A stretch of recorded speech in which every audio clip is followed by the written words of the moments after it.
Hey there, welcome back to Liz and Sandro's Marketing Podcast, where we give you insight on social media, websites, reputation management, email marketing, and so much more. Today we have our SEO Roundup for October. I know it's actually been a month since we have sat down and recorded, so Sandro has a lot of great updates for you today. Thanks, Liz. And basically the tentpole to all this is that Google just turned 20, and they had a big event announcing a lot of new things. But first, let's talk about GDPR. We've talked about that in the past. What's an overview of what GDPR is, Liz? So GDPR is legislation that came out of the European Union, really tightening up what companies can and cannot collect and store about consumers, data that companies can and can't store about consumers. So emails were flying left and right about GDPR earlier this year. Every time you go to a new website, you see the new cookie policy. This is all coming from GDPR. And although it's in the European Union, obviously there are a lot of web visits happening across the pond. So that's why we are here in the U.S. feeling some of the effects as well. Correct. There's multinational companies that do business in America and Europe, and they don't want to be fined for violating the terms of GDPR. But recently it's come to light that some sites, many American sites, just don't want to deal with the GDPR. And I don't blame them. Yeah, there's so much to do for that. So they're just blocking all visitors from Europe. Some of these sites, including the Chicago Tribune, they just block all visitors from Europe, to the chagrin of many people there.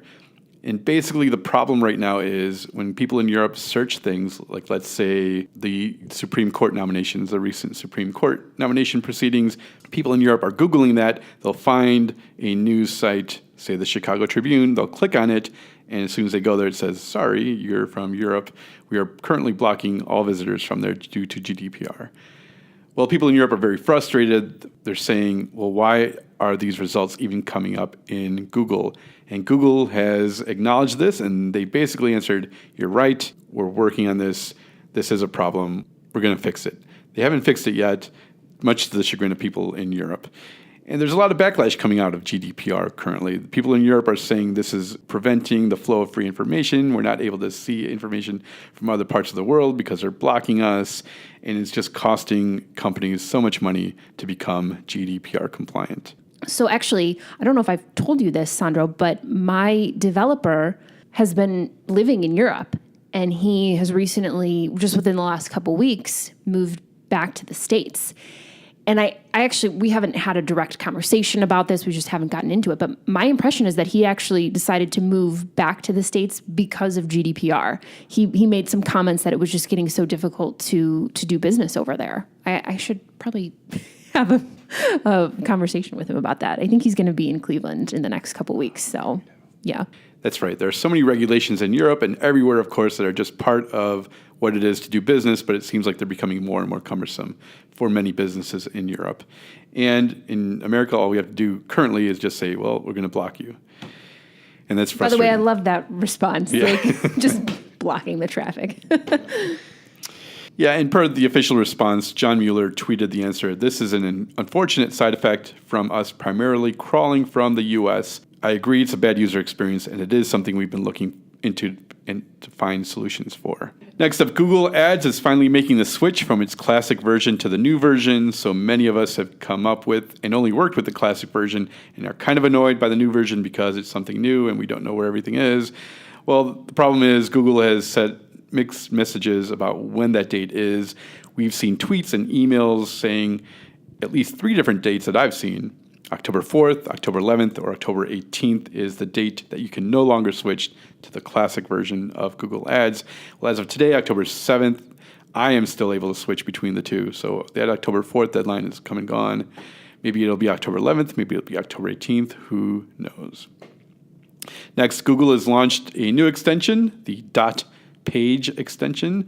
So if you've always wanted your own website with .page, then now you can do it. Some of the more popular ones that are already taken include home.page, web.page, turn.page, and Ellen.page, the actress. Right. Some that are still available that we've just checked up on blank.page, first.page, last.page, Jimmy.page, Betty.page, Diamond Dallas page.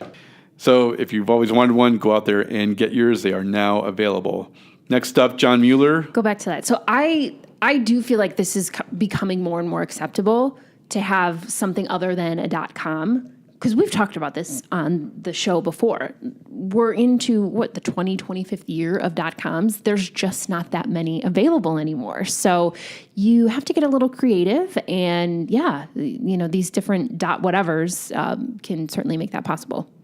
I remember reading when these were all coming out, and this woman in Chicago, I think she raised enough money to buy the .wedding or .wed domain. And like all of her parents, and I think she was from a lower socioeconomic scale, but she just got all her parents and family and friends to chip in with her. And I don't think it really panned out for her in the first few years, but I feel like now maybe. What was she doing with the site? So she was selling it on the not.com and things. So I think you had to pay $25,000 to buy the domain. The extension. So all these people getting married, so let's say Liz and Joe.wedding, Liz and Joe's.wedding, or Fred and Brian's.wedding, or whatever you want, So you can buy that domain, and you can tell people that's where you go to find all the information, to find the gift registry, to find all that stuff. And you keep it forever, like you do wedding dresses maybe or something. I don't know. Sure. So I really was rooting for her. Hopefully they're becoming more acceptable now. I think they are. I agree. Because, the National Association of Realtors, I think they use something.realtor. Yeah, their website is nar.realtor. So you can be Liz Hirsch.realtor if you were a realtor, or buy that? You could. That's great. And this is coming back to me now, actually. A couple years ago, when .realtor started to become available, there was all of these questions about whether or not agents were going to pursue their .realtor. From what I've seen, I don't think they have, but NAR is certainly taking the lead with using .realtor, and I wouldn't be surprised if we start to see more and more of it, again, because there's just not that many .coms available anymore. Next, we'll stick with John Mueller from Google. He was asked on Twitter, what is better for SEO, www or non-www domains? Good question. Yes, again, it's a basic question, but as an SEO, we think everybody knows the answer to this, but he was right, and he answered what we've all long known. It doesn't matter. Just pick one. And stick with it. Exactly. Make sure all of your redirects are in place, or redirects are things that are pointing to your preferred version. You have the www version and the non-www version. Just make sure you have your redirects pointing to one. Stick to it. Go into Google Search Console. You can tell Google which you prefer, and you're good to go. Next, Google Image Search, something they announced at their 20th anniversary, has received an update. And Liz recently, our last episode was about single-page websites. This could affect it. Its algorithm has changed. They are now prioritizing image results from fresher content, and Google is now putting more value on images at the top of the page. Interesting. Okay, so let's break this down. So your first comment was in images in regards to or related to fresher content. Are we talking blogs and pages that have been consistently updated? That sounds to be about right. And also news sites. So if you're looking for a picture of, let's say, a certain Supreme Court judge nominee, maybe you're not going to see the old pictures of him consuming alcohol, if there are. Then maybe you won't see older images of him, but you'll see newer images of that person. Okay, understood. And in addition, the photo that's first and foremost or more central to your page. So if you're a restaurant with a single-page website, let's say, and you have multiple photos, they're only going to look at the top or They won't just look at that one, but they'll put more emphasis on that top one. Okay. So let's say you're looking at Fred's Bakery, and Fred's first picture is a picture of his mom. That will be the main one Google will look at. Okay. Instead of all the delicious bakery items below that single page. All the donuts and the croissants, right? Okay.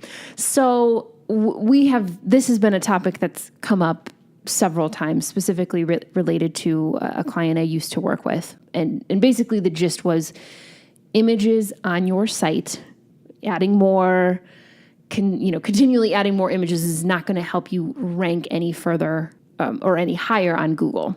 So that's not going to change, correct? This still seems to be in flux, and I haven't read enough about this. I will let you know that Google does not update their image search results or algorithms very often. Okay. But Google did say they did a lot of work around image search recently, and updates are to come. So we'll see how this shakes out. Yeah, I'm curious. Yeah. Most people don't click on when they look for an image, they don't go to the website with the image. They just steal the image or download the image. Or they're like, hey, look at this. Like, this is what I want my bathroom to look like. Yeah, they're not going to the site to see who did it because for all you know, it could be some contractor in Florida that did that bathroom and you're just going to show it to your contractor here in Cleveland or wherever. Exactly. Yeah. Okay. Yeah, I know that with my one client, that was like a major, let's be honest, point of contention. And if it changes, I'll let him know. But yeah. Another question, what if you have a slideshow front and center? Like, which of those images will they choose? Oh, yeah. So just know there's changes coming to image search. Finally, we've talked about Rand Fishkin, co-founder of Moz, and how we think he's one of the biggest thought leaders in the world of search right now. His blog is something I definitely do not miss anytime there's a new post. He recently put out a post with a 30-minute video talking about how, for the first time in its history, Google is sending less and less outbound traffic. After 20 years of more and more traffic coming from Google to other websites, Google is now keeping more and more traffic. And Rand says it's pivoting away from an engine that drives searchers to other websites for answers to their problems and becoming more self-hosted answers and solutions. And he's right. I remember telling a client maybe 8 years ago that Facebook ads were cheaper if you just wanted likes and comments or visits to Facebook pages rather than going to a site outside of Facebook. Facebook wanted you to never leave and stay inside its walls. Well, it almost seems like that's where Google is going with this. But what's interesting is with Facebook, that's very much driven by Facebook.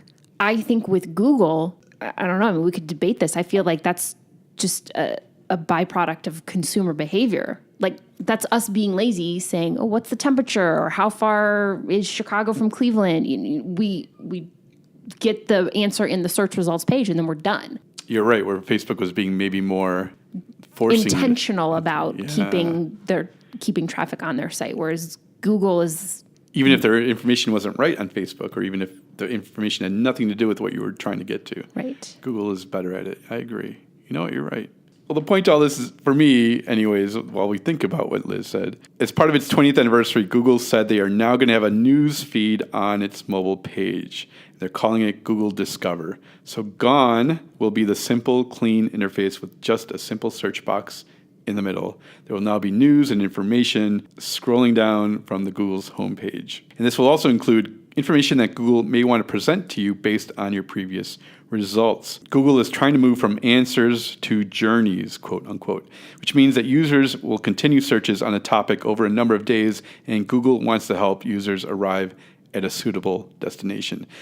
Quote, people keep coming back to the same topic over and over. Given that, Google is now going to begin surfacing parts of your history right in search, right in the discovery, right on the homepage as an activity card that will show you previous searches and showing you sites you've previously visited and searches you've previously made. And so are we seeing this on desktop already, or is this a mobile only thing? This is currently going to be a mobile only thing. Okay. And that makes sense because I think I'm already seeing some of that. I recently upgraded my phone. I have a Pixel 2 now. And when I swipe to I go to the left and I see the Google feed. Yeah, I'm seeing evidence of this already. So that's already been correct, and that's been around for Androids, a lot of Android devices. Okay. But now it's coming to everyone. Got it. Okay. Yeah, so you're right. I like it, actually. Is it really? Okay. Yeah, I mean, on some level it's always a little creepy, but then at the same time it's helpful because we're going to the Cleveland Indians game on Tuesday. And I've been anxious to find out what time the game is going to be. So I'd been Googling, and Google obviously knew that. So now when I swipe over to that side, I can see everything going on with the Indians. Well, for me, I think there's a bit of a sadness to losing just the simple, clean interface, the homepage, the simple search box. But that's the times we're in now. Google's now trying to keep you hooked in. Keep you hooked in, yes. And that is our SEO, our search roundup for October. I love it. Lots going on. And thank you for joining us today. That wraps up today's episode.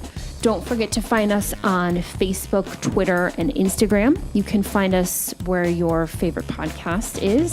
So that would be iTunes, Google Podcast, and we are also now on Spotify. So track us down there as well. Thanks for joining us, and we'll see you next time.